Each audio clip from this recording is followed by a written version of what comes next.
Citizen of India. Citizen of India. Ranga.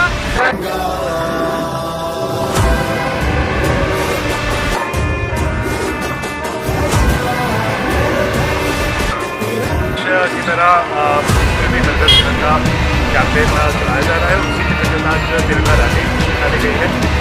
ये special cycle rally थी और तकरीबन 300 साइकिलिस्ट ने शिरकत की, छोटे बड़े सबने। और तिरंगे की शान को ऊपर रखने का प्लेज भी लिया गया। इस हरकत तिरंगा कैंपेन के दौरान हम और भी एक्टिविटीज़ करने वाले हैं। एक तिरंगा कॉन्सर्ट भी होने वाला है।